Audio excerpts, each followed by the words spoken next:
As soon as I had seen the prompt, I heard the whisper. It made my heart race, it made my stomach hurt, it made my whole body flinch. And because of this resistance, I knew I had to do it. So I did. A month later, I found my dream had come true. I had birthed my first real Dharma artifact to live in the creative garden that is the DAC. This was my first true attempt at storytelling. It was fun, it was natural, and I learned a lot about myself and the symbols in my life in the process. Another thing I learned was that good storytelling creates attention and conflict in the listener. The storyteller is a guide along that journey, and they are tasked with the job of not letting the listener wander off.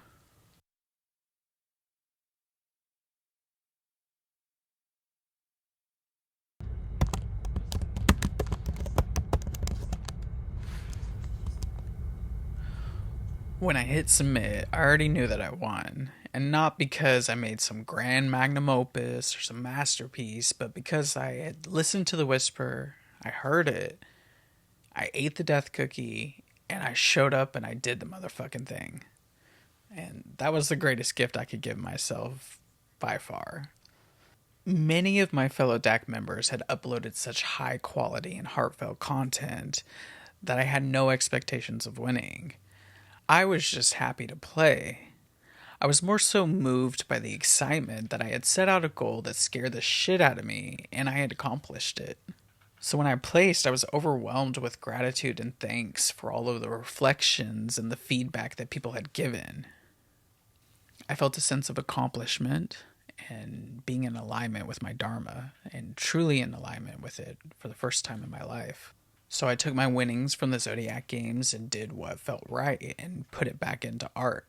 One of my favorite local artists is a tattoo artist named Sarah Josephine. I've spent upwards of 20 hours with Sarah, and I've always gravitated towards her because she knows the power of a symbol. And so it only felt right that she would be the one to tattoo the acorn upon my left shoulder. The acorn has always been a powerful symbol for me because even in the seed of the acorn, it has the potential to be an oak tree, but the shell must break for that to happen.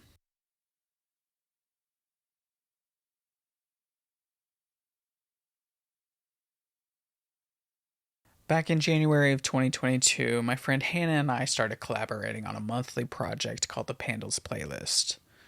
I curated the sonic soundscapes that whisked you away into this journey, and then Hannah would then curate the visual experience that would accompany you. This collaborative project had been super fun to play around with, and we had some really cool mixes and art come through in all of that time. But towards the end of it, we could both feel that we needed a little something different to shake it up. And then I got this message. I've thought about it, and maybe we take a break on the Pandals playlist next year. But I love working with you creatively, and I still want to. I was thinking maybe we could do a zine next year together along with Ethan. If you're down, we could start discussing topics. If not, I totally understand. I realize now that in the 2 years that we did the Pandal playlist, we were actually training for what was to come. Over the next few months of conscious creation, I began to think about the things that I would write about, the things that inspired me, the artists that inspired me, and what it is I would even want to teach. At this point, I had been in the DAC for about 6 months. In that time, I began to collect my dreams and attempt to interpret them, and I was amazed at the complexity of the symbols that would appear to me and seep from my unconsciousness. Once I began to understand the language of dreams, I seen the enormous potential of using dreams and dream work as a tool in the inner work journey. I knew that this was a gift that I wanted to give to the readers of the Pandler's Guide. So I took on this enormous task of attempting to write a dream work article that nurtures the relationship with the dreamer. And then on December 9th, I had a dream that made my entire soul constrict from the pressure. I didn't know how to integrate it. It haunted me day in and day out for months. I would have flashbacks to it, and I felt my stomach clench as the images came through, and I started to feel my whole body shut down because of the resistance against this dream.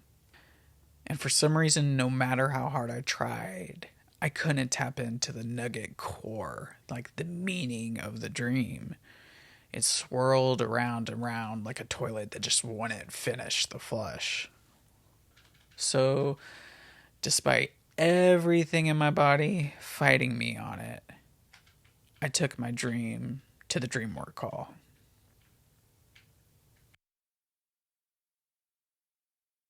All right, one, max.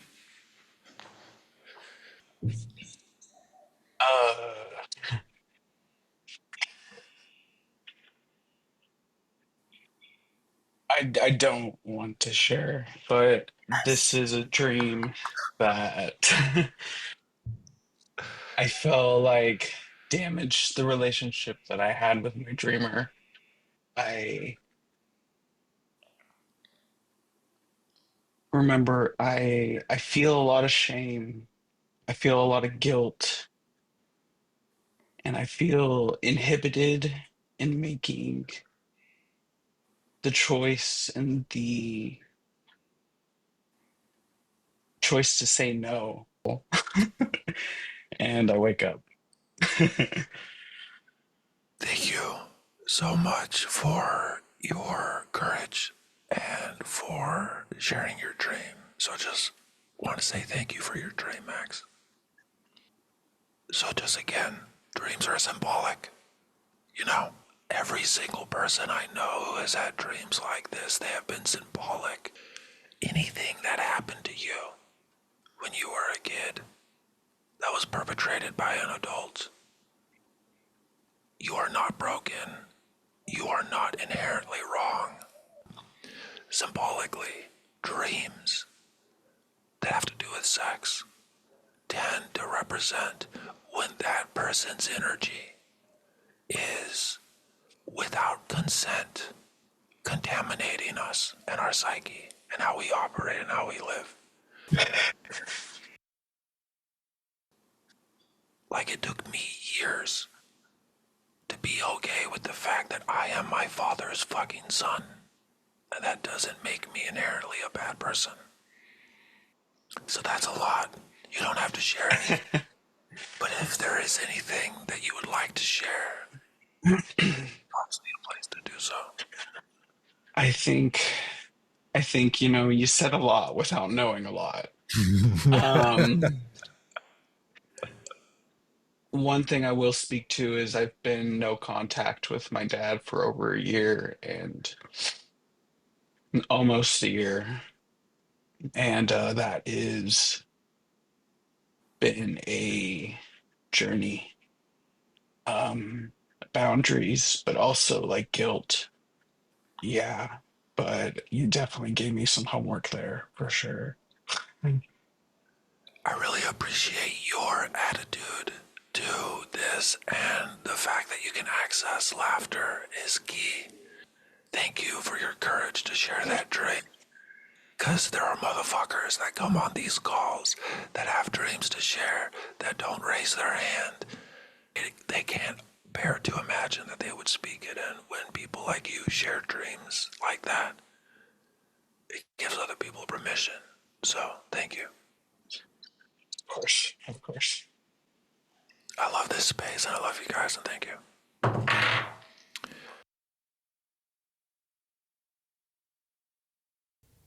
Eric's reflection opened up a path for me that I didn't know was there.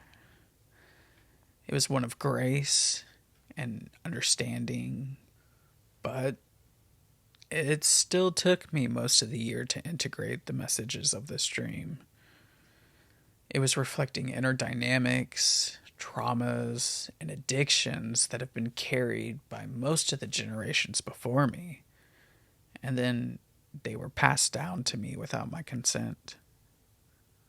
My dreams were clearly offering a grapevine of awareness, But the problem was the same as it had always been.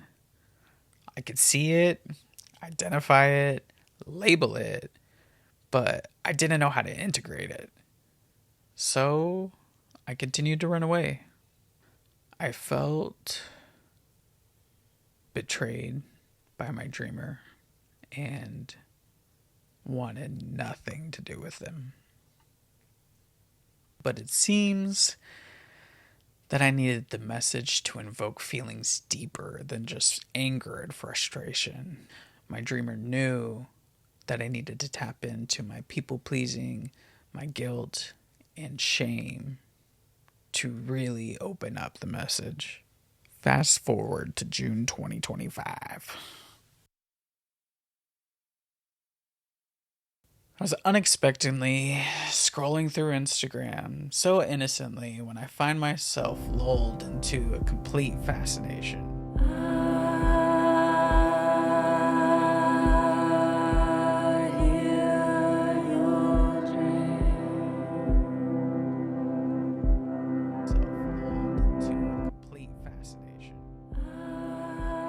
Kim Kranz is one of those artists and mystics that I get gleamy-eyed about.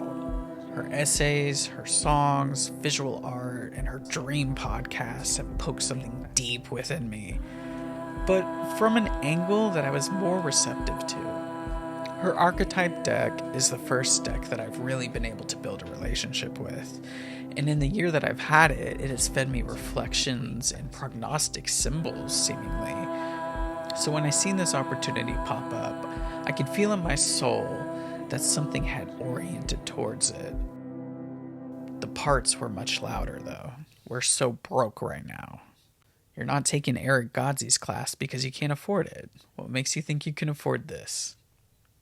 But I really, really want to take it. I sat with my excitement and my feelings without the pressure of making any kind of decision. And then the dream came. I didn't remember the dream upon waking. I just woke with this sense of I have to take the class. So I signed up. Most of my dream interpretation skills came from the countless hours and years of listening to Eric Godsey's content, supplemented with some various books by Carl Jung and Robert Johnson. One of the pitfalls that I fell into was that I got into this very cerebral and surgical process of cutting out the symbols from my dream and demanding for them to reveal themselves to me. I pressured the dreamer to reveal themselves, but I didn't meet them with the compassion, patience, or understanding. I just demanded. Take, take, take. So when the Infinite Dream class started, I found my soul ease into this idea that something is taking its course. That dreams are never one stagnant thing with one stagnant meaning. That dreams and symbols unfold over time. As soon as I settled into this, my dreamer felt the difference in my attitude and met me at the threshold. I was properly introduced to Yoga Nidra, active imagination, and alchemical symbols. See, here's the thing. I can't put on the same shirt. I can't fix my hair the same way. And act like the same man who recorded the first part of this video is the same man recording this video now. And I think a part of my trans journey has been proving to myself that I have the capacity to change my life in drastic ways. And part of that is answering the call when it comes. And there's a lot of grace that I've found in my journey for all of the times that I've resisted that call.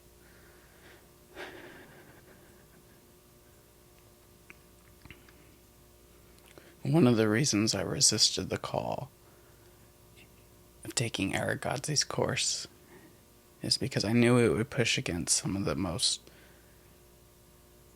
difficult domains of my life where I found the most resistance.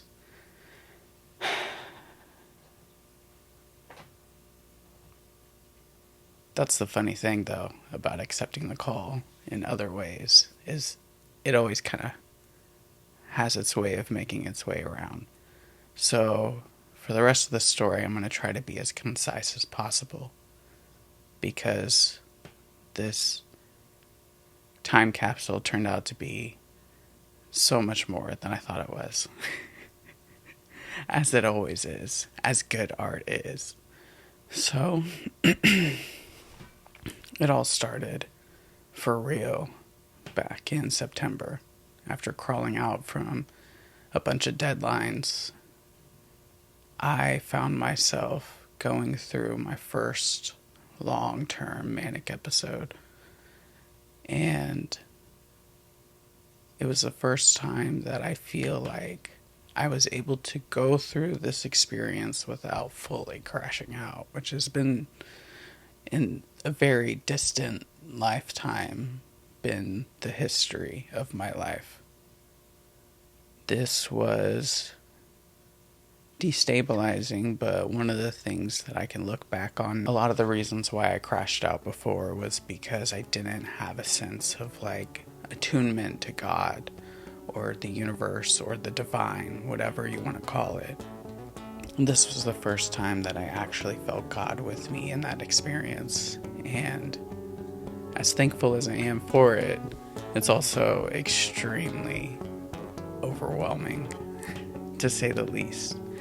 Especially when you can see the signs and synchronicities in that. So, I had an unraveling of my parts, and I had such a clear sense of who I was, who I am.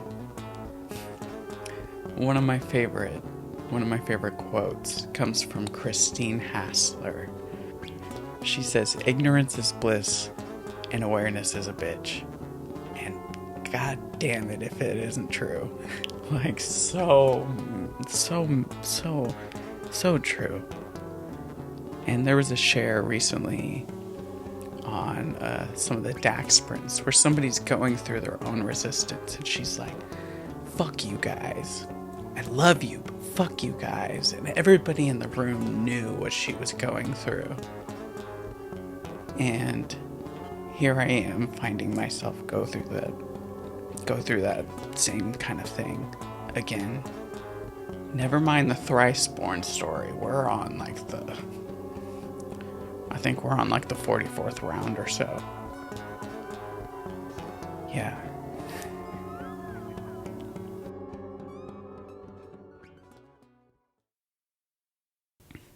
So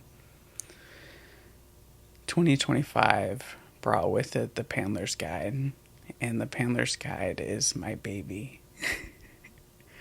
And I co-parent with such a beautiful group of people in the local area, and we really just started out with no idea what we were doing. And it came out to be such a beautiful, beautiful first issue. And I really got to tap into some of the resistances I had around my own process. So that was journaling, that was dream work. And I found that in trying to teach others, I was also trying to reteach these things to myself. And along the way, we have found storytelling devices come through. And following the synchronicities, following the dreams, we see this vision of our magazine, The Paneler's Guide, open up to the potential of being so much more as a collaborative project. With that being said, there's some work to do. And I couldn't think of a better group of people to be doing this with, because every single person involved has a heart and a passion that they want to put into it, regardless of money, regardless of, like, we ain't making money out here. And it would be cool to do so. But at the same time, like, We just have a passion. We have the audacity to imagine immensities. And those are the kind of people I want in my corner. Because of the skills that I've cultivated in the DAC, that's what made this possible. Because I show up with all of my heart that I have available. And sometimes I push a little too far into burnout and into exhaustion. But at the same time, like, I love this shit and I bleed for this shit and I see the potential for this shit and I'm here for it. 100%. And I can't wait to see what we create in the future because it's going, it's popping, and we're just starting to get into social spaces, and it's already starting to like create its own entity and world building space, and there's so much potential. And there's so much room for synchronicities and signs and symbols to move through us into the collective. And honestly, like, I couldn't be more proud of the Paneler's Guide and where we're going. So if you feel inclined to check it out, please do, and please give us feedback and think about submitting. We're getting this set up to kind of like make it all easier on the back end of things, and so y'all can just send it straight in. But seriously, like, be part of a group and a collective that cares, whether that's the DAC, whether that's the Paneler's Guide, whether that's your local art center. Like, go be part of something. Find community. To finish this off, our next issue for the Paneler's Guide is Rebirth. And a funny thing with everything that has come through in the Paneler's Guide is it seems to be an initiation into a new phase in my life. And whenever this theme originally came up, it was around the idea of the acorn. It was around the idea that the caterpillar has to liquefy itself in the cocoon to become the butterfly. And such a majestic transformation.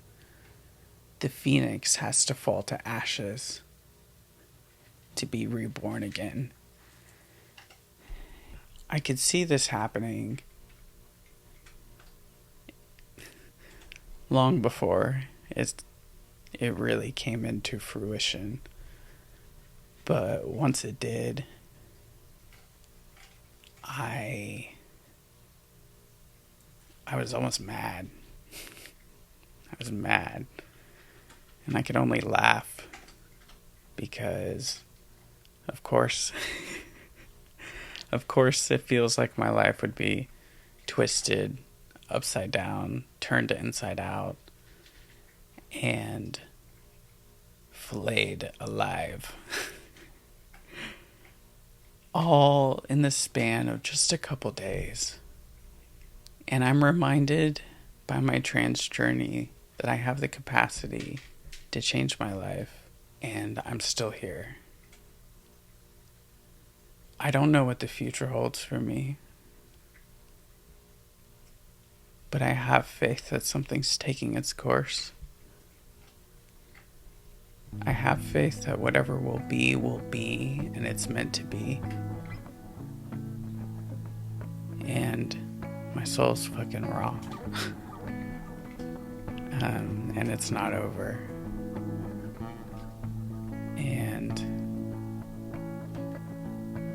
I feel more alive than I've ever felt in my entire life. And nothing stays the same. And thank God it doesn't. Thank you.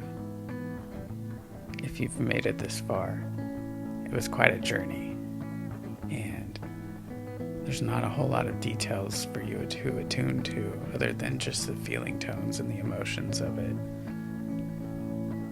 But I'd like to think it's received. And I'd like to thank Graham, Dern, and Eric Godsey, and everyone who shows up in the DAC. everyone who shows up in the sprints, because this space has saved my life more than once. And I've been in the DAC about 18 months. And again, I feel more alive than ever. So, thank you.